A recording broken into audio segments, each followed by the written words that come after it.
Good evening. Welcome to South Asia Newsline. I'm Yeshi Chanzong. Here are the top stories we are tracking for you on Wednesday, the 14th of July. Afghanistan security situation dominates SCO meeting in Dushanbe. Pakistan bus blast kills 13, including 9 Chinese nationals. And New Nepal cabinet decides to vaccinate all citizens against COVID-19 by March next year.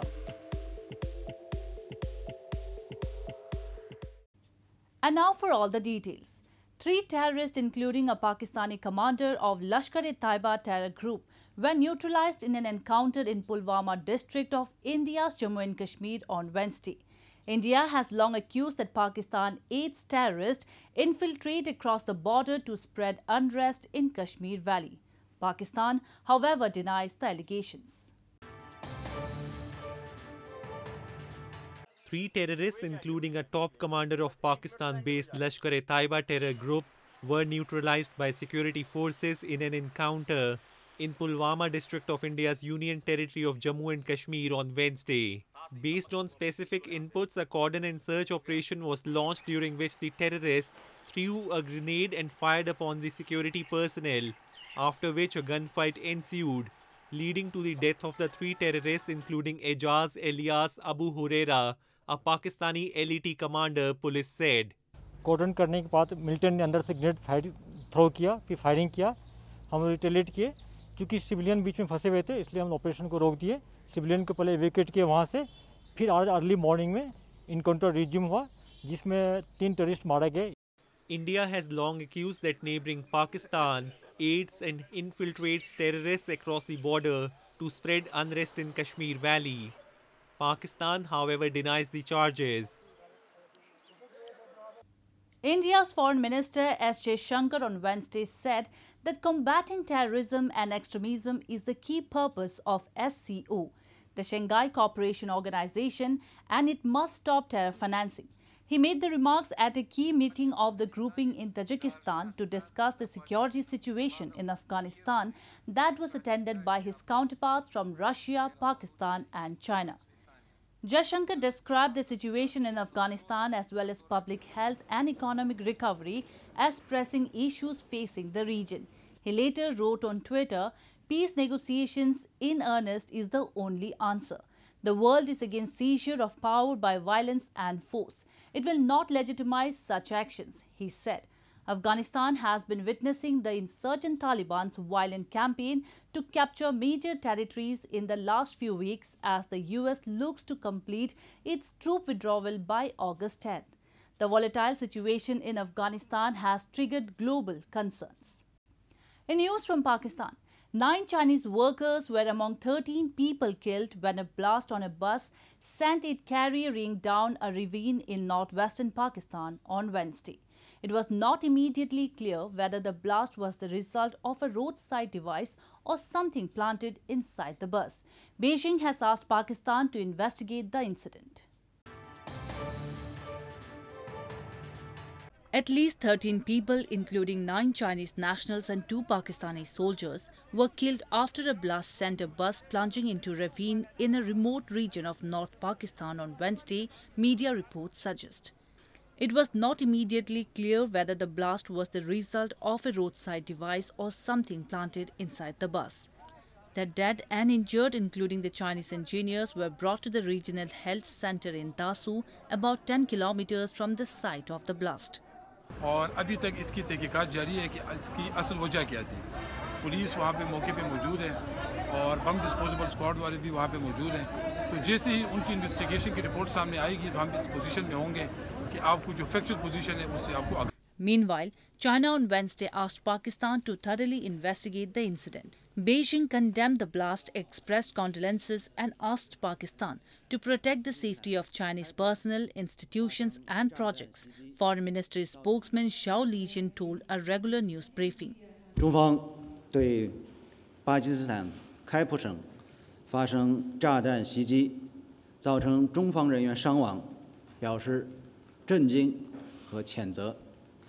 对在袭击事件中身亡的中方8方人员表示哀悼，对其家属和受伤人员表示慰问。 The Dasu hydroelectric project is part of the China-Pakistan Economic Corridor (CPEC), a $65 billion investment plan under Beijing's Belt and Road Initiative that is aimed at connecting Western China to the Gwadar seaport in southern Pakistan.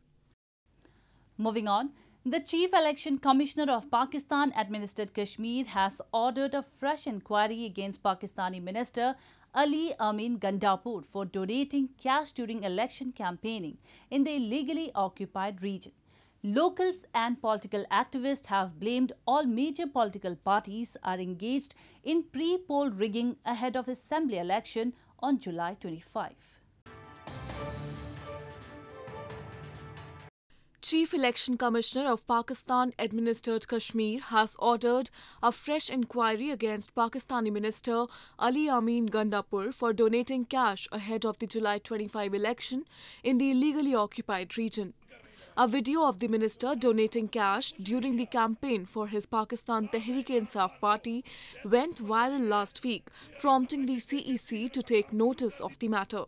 A PTI member also admitted to receiving money from Gandapur, after which the returning officer from Mirpur seized the cash. Meanwhile, a local politician from PMLN, Pakistan Muslim League Nawaz, has levelled serious charges on political parties ruling the illegally occupied region for years, including his own. He blamed successive governments have been functioning on a rotation system, where each party gets equal opportunity to loot the exchequer and fill its own coffers. शोर अब वक्त जो है ना नहीं है, अब कल को पता नहीं क्या होने वाला है। हम ये जरूर चाहते हैं कि ये जो है ना ये छोटा सा खित्ता है, ठीक है ना, हाँ 22, 25 या 26 लाख जो है ना या 30 लाख होगा, ज़्यादा से ज़्यादा आबादी होगी, लेकिन यकीन जाने कि वो 30 लाख जो है ना उसका सारा बजट जो है ना ये 48 का टोला आपस में तकसीम करके एक किस्म की अय्याशियाँ कर रहा है। वो हड्डी मुंह में दे देते हैं और ये बजाय इसके आवाम पे लगाने के ये जो है ना आपस में बंदर बांट करके एक 5 साल दूसरा 5 साल तीसरा। Locals blame that years of continued neglect by Islamabad and a corrupt administrative system has made Pakistan-administered Kashmir one of the most backward regions in South Asia.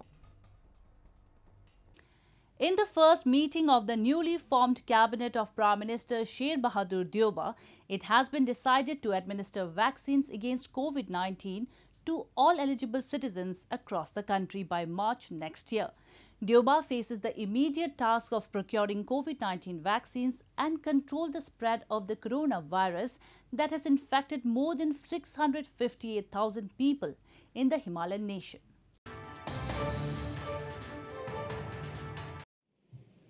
Nepal's newly appointed Prime Minister Sher Bahadur Deuba on Tuesday evening took oath of office and secrecy amidst a special function held at the office of the President.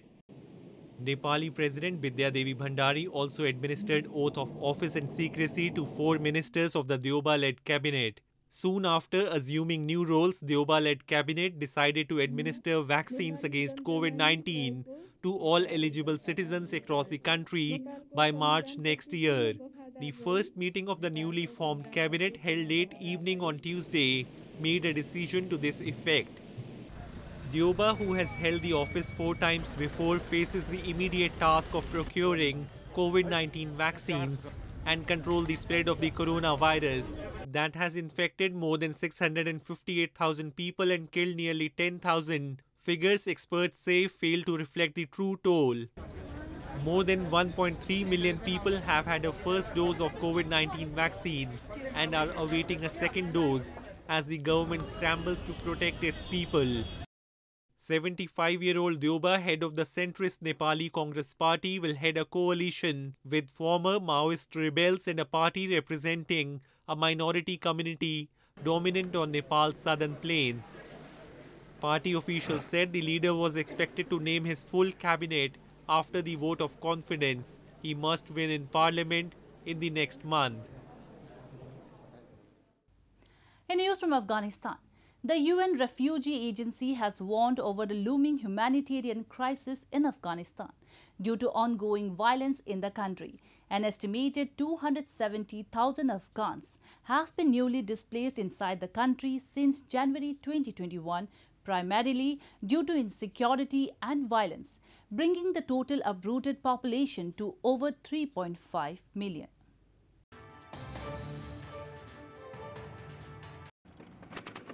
More Afghans are likely to flee their homes due to escalating violence, UNHCR, the UN Refugee Agency, warned on Tuesday as the Taliban take control of more territory in response to the withdrawal of US-led foreign forces. Babar Baloch, spokesman of the UNHCR, told a Geneva news briefing an estimated 270,000 Afghans had been newly displaced inside the country since January, bringing the total population forced from their homes to more than 3.5 million.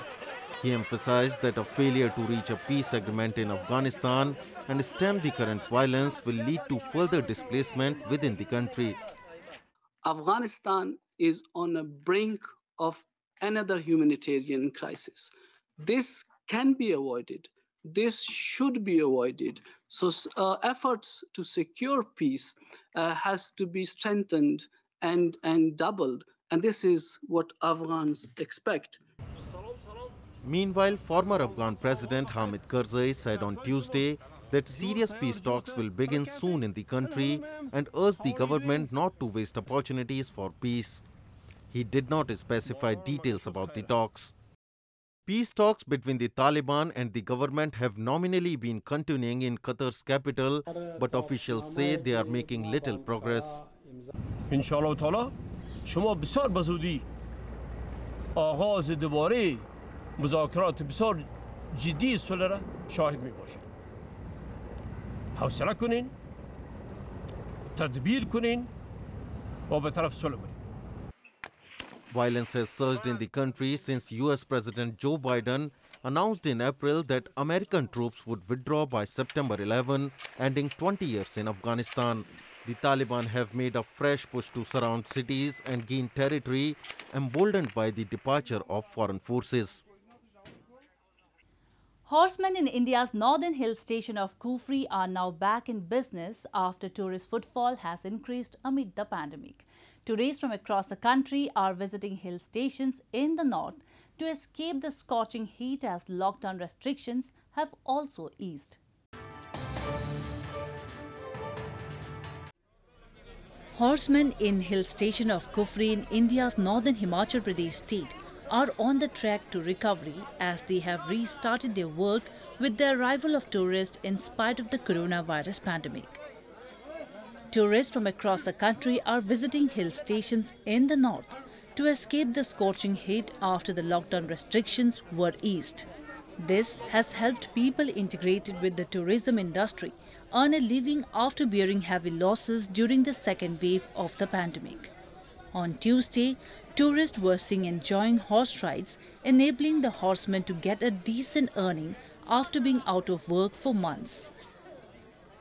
2 साल हो गए properly corona काल में, जैसे हमारी रोजी रोटी पे बहुत ज़्यादा असर पड़ा है, जिस कारण ना यहाँ पर अपने लिए घोड़ों के लिए इनको चला पाना बहुत ही मुश्किल है और जो हमारे लड़के रहते हैं उनकी तनख्वाह निकालना भी बहुत मुश्किल रहता है सर। यहाँ पर 2 साल से जो हमारे ऊपर अभी थोड़ा सा सीजन चला है, यहाँ पर थोड़ा सा 10-15 दिनों से थोड़ा सा लग रहा है कि हल्का सा क्राउड बढ़ा है यहाँ पे ना, जिस कारण लग रहा है थोड़ा सा ऐसा है कि बाकी तो यहाँ पर कोरोना का ऐसा है कि सर बगैर मास्क के हम किसी लोगों को जाने दे रहे। मुंबई में हम बहुत ही परेशान हो गए थे क्लाइमेट से भी, तो यहाँ पे हम शिमला में बहुत एंजॉय कर रहे हैं, बहुत ही अच्छा लग रहा है और हमारी एनिवर्सरी भी है, तो वो हिसाब से हम यहाँ घूमने के लिए आए हैं। India on Wednesday reported 38,792 new COVID-19 cases in the last 24 hours, taking the cases tally to 30.94 million, with 411,408 deaths so far. Well, that's all we have for you from South Asia this evening. Now our viewers can watch the show on SouthAsiaNewsline.com. You can also visit us on Facebook.com/AsAsiaNewsline and follow us on Twitter @AsAsiaNewsline. That's all in tonight's edition. We will see you same time tomorrow. Good night.